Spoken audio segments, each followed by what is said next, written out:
Hello, and welcome to the Meditation Center's monthly metaphysical lesson. This month's lesson is called In and Out of the Fire. Have you ever known people who seem to triumph over every challenge that comes their way? No matter how much they're mistreated or how much pain or sadness they experience, they come through it just fine. We've all known people like this, and it can be a wondrous thing to see them persevere, no matter what obstacles are thrown in their way. Don't you ever wish you could be that way? Or wonder how they do it? It seems almost miraculous at times. Well, today we're going to explore this idea and look at a real-life example of how it works. Our lesson is inspired by the book of Daniel in the Old Testament, chapter 3, which I'm paraphrasing. King Nebuchadnezzar made a gold statue 90 feet high and 9 feet wide in Babylon. He ordered the officials to come for the dedication. They stood in front of the statue as the herald proclaimed loudly, "This is what you must do. When you hear the sound of the instruments, you must bow down and worship this statue. Anyone who does not will be immediately thrown into a furnace of flaming fire." The instruments played, so the people bowed and worshiped the statue. At that moment, some Chaldeans came forward, seizing a chance to attack the Jews. They told the king, "Your Majesty, there are some Jews, ones you appointed to administer the province of Babylon, Shadrach, Meshach, and Abednego, who have ignored your command. They don't serve your gods, and they don't worship the gold statue you have set up." The 3 men were brought to the king.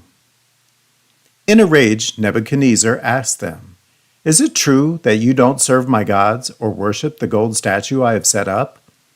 If you are ready, bow down and worship now. But if you won't worship it, you will be thrown straight into the fire. Then what God will rescue you from my power?" The men replied, "We don't need to answer. If the God we serve is able to rescue us from the fire and from your power, then let him rescue us. But if he doesn't, know this: we will never serve your gods or worship the gold statue." Nebuchadnezzar was filled with rage and commanded that the furnace be heated to 7 times its normal heat. He told the strongest men in his army to bind the 3 men and throw them into the furnace. So it was done. The fire was so intense that the heat killed the men who carried them into the furnace. Then the king jumped up in shock and asked, "Didn't we bind 3 men and throw them into the fire? Look, I see 4 men, unbound, walking around inside the fire, and they aren't hurt. And the 4th one looks like one of the gods." He commanded them to come out. Everyone crowded around to look. The fire hadn't harmed them.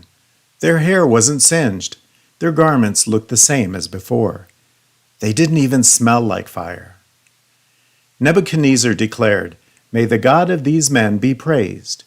He sent his messenger to rescue his servants who trusted him. They ignored the king's order because they wouldn't serve or worship any god but their own. I now issue a decree for every people, nation, and language. Whoever speaks disrespectfully about these men's God will be torn apart and their homes destroyed, because there is no other God who can rescue like this." And so it reads. This story, like many others in the Bible, seems like it's better suited for a science fiction fantasy movie than the life lesson it was meant to be. I can almost picture a certain former reality TV personality playing Nebuchadnezzar, with Harrison Ford, Matt Damon, and Michael Douglas playing the 3 heroes that stand up to the king, and Morgan Freeman as the 4th man, who secretly helps guide them safely through a devastating inferno in spite of the odds. Well, so much for my imagination. Now, back to our lesson. As we like to remind you, every person, place, and situation in Scripture represents aspects of our consciousness as individuals and humanity as a whole. So what does this story say about us? Let's start with Nebuchadnezzar. Kings represent our will or ego. King Nebuchadnezzar represents our tendency to become engrossed in intellectual learning, being absorbed in material matters, but eventually recognizing the consequences of focusing on such things. The Chaldeans, the people who came to warn Nebuchadnezzar, are sometimes characterized as astrologers.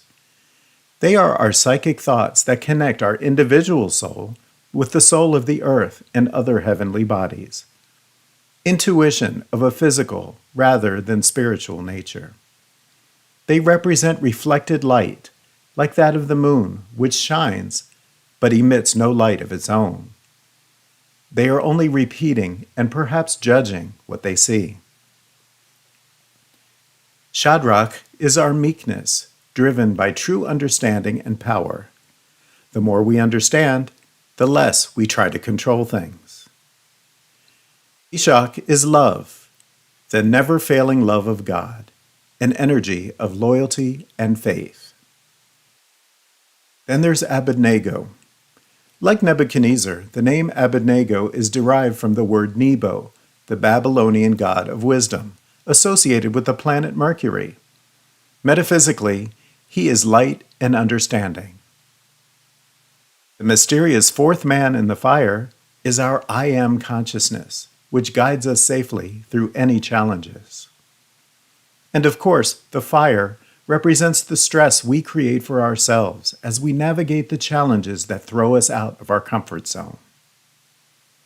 The story tells us about our tendency to be absorbed in truths as we see and hear them in the world around us, rather than trusting in our own higher guidance to discern what is right or wrong.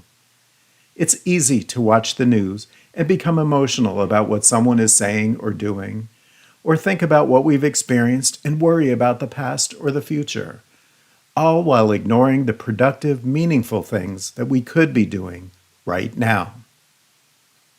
It's just the way we're wired, and it takes some effort to set earthly opinions and ideas aside and look within to think about what makes sense, what is reasonable, what is actionable, and what is not.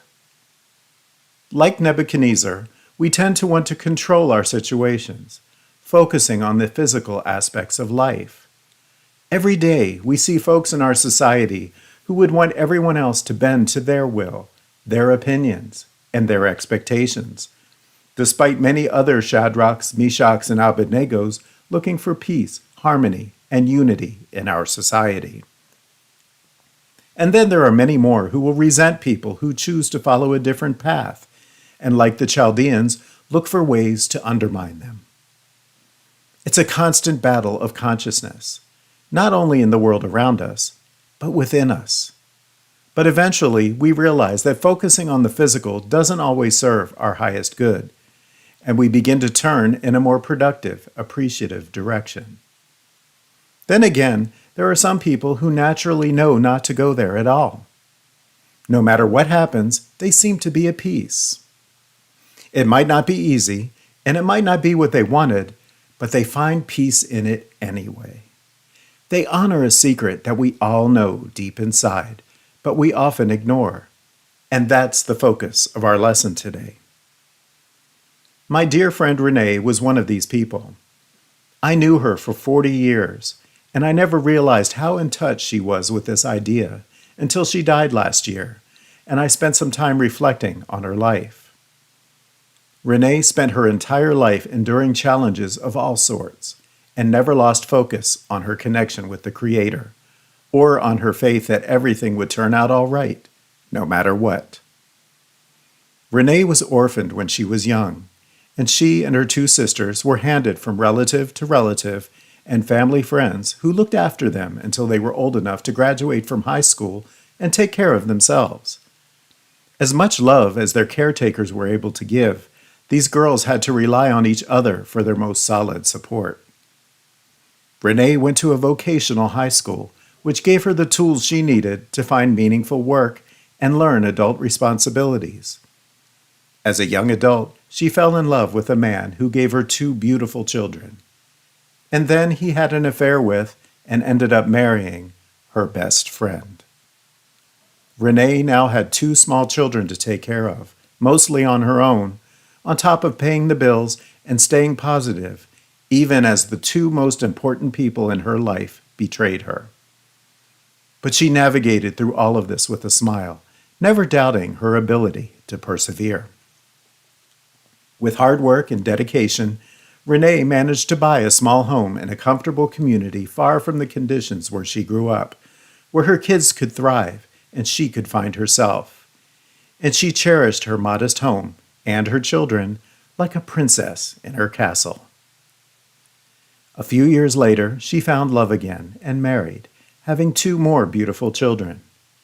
Her husband was a pleasant person with a good-paying job, but he was insecure and had control issues about money and just about anything else, becoming emotionally abusive, not only with Renee, but eventually with their children. Renee believed in her marriage, even if her husband had his own ideas about it. So she worked extra hard for years to keep peace in her household, and with extended family who always seemed to be able to stir up additional drama around them. Her older son was quite the opposite. He had a rebellious streak and was always getting into trouble and blaming her for everything that went wrong in his life. But no matter how frustrating the drama got, Renee found a reason to smile and be thankful. Her closest uncle, who helped raise her and remained her mentor, died of heart disease. A short time later, her brother died of kidney disease. As her circle of reliable family support slowly diminished, she began to rely on a small circle of loving friends, and often her oldest child, for moral and sometimes physical support. But she always found a reason to smile and never lost sight of the blessings in her life. Her marriage ultimately ended after years of secrecy and deceit. Her older son spent years being in and out of trouble and in and out of jail. Yet during this, her accumulated flock of grandchildren gave her something to focus her adoration on, as she smiled and gave thanks. She got a job working for the school system as an educational assistant, where she could inspire a new generation of children to avoid some of the pitfalls that she and the people around her had endured. Then, as the planets were aligning and her life was finally showing signs of peace and harmony, she began to feel inexplicably tired. Doctors told her that she had anemia and that there wasn't much they could do. Some folks' bodies are just that way. She went from doctor to doctor, not understanding what was wrong and not convinced that it was just the way it was supposed to be. Finally, she found the answer. She was diagnosed with a rare form of leukemia, apparently linked to fumes emitted from the CPAP machine she had used for many years. The drama started all over again in a whole new way. Rounds of tests, chemotherapy, bone marrow transplants, and isolation in hotels next to remote hospitals as she raced against her weakening body, hoping for a cure. She met other people who had experienced the same illness, which gave her strength and hope. And she smiled and found gratitude through every turn, even as her health continued to wax and wane. Finally, it all became physically too much for her, and faster than anyone might have expected, she stepped out of her body. It was a shock to her kids, but at the same time, it encouraged them to rely on and find support in each other, when, like their mother when she was younger, there wasn't anyone else to guide them. Renee's now adult children had grown up and found that they are self-reliant, productive adults, and mom doesn't need to be there making sure they do the right thing. And they smile and find gratitude in everything, even when life isn't perfect. I know Renee is still around, sharing her big smile as she watches her family prospering in their own diverse ways. And I see her smile reflected in her children and her grandchildren. Now, what was it that made Renee so different, that she was able to face any and all of these challenges with a smile and a positive outlook? She proudly reminded everyone who wanted to know that it was her faith and trust in God. She knew that the universe had her back, and no matter how bad things seemed, there was always a light at the end of the tunnel, even when there might be another tunnel beyond that. She didn't know much about divine metaphysics, but that light was her I am consciousness.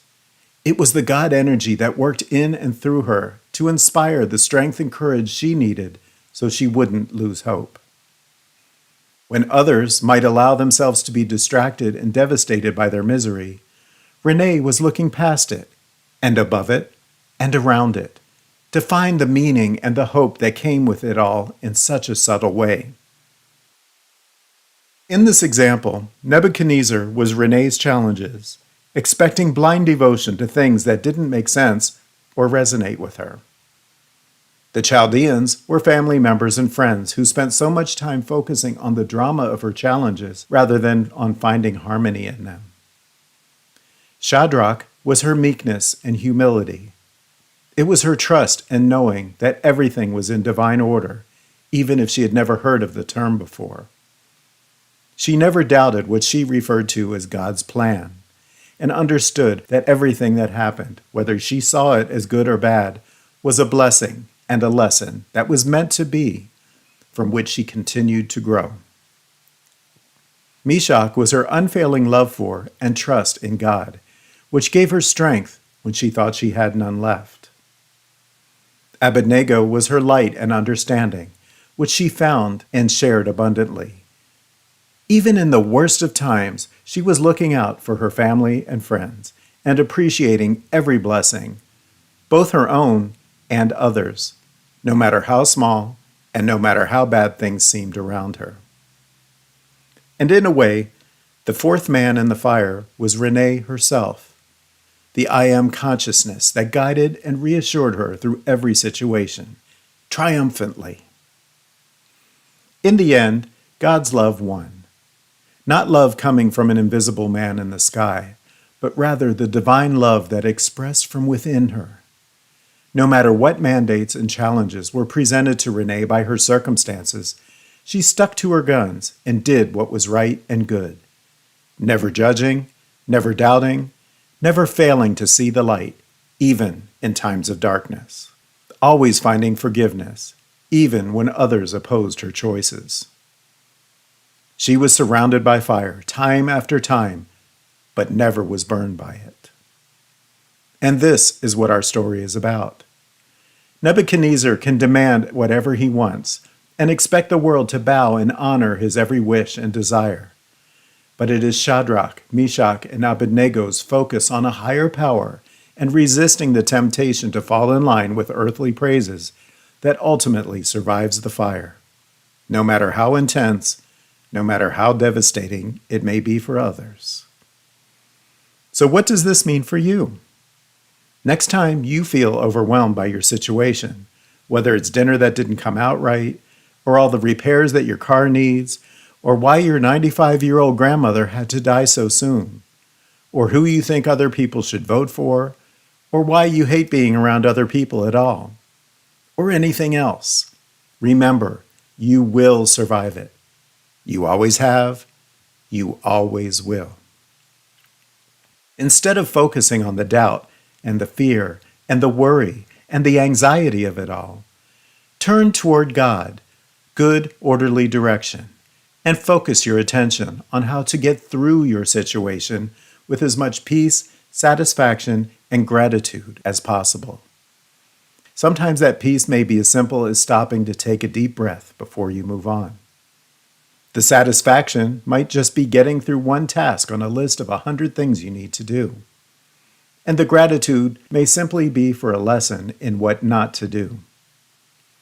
You never know how intense the fire is going to get when the world is trying to force you down a path that conflicts with your expectations. But like Shadrach, Meshach, and Abednego, and Renee, your peace, satisfaction, and gratitude will prevail. And when the fire dies around you, like Nebuchadnezzar, you will have raised your vibration, your outlook, and your confidence to new heights, trusting in divine order as you renounce the earthly expectations that constantly try to demand your attention. No matter how much you might doubt it, you've got this. Namaste. For additional lessons and meditation ideas, Visit our website at www.meditatewnc.org. Thank you for joining us.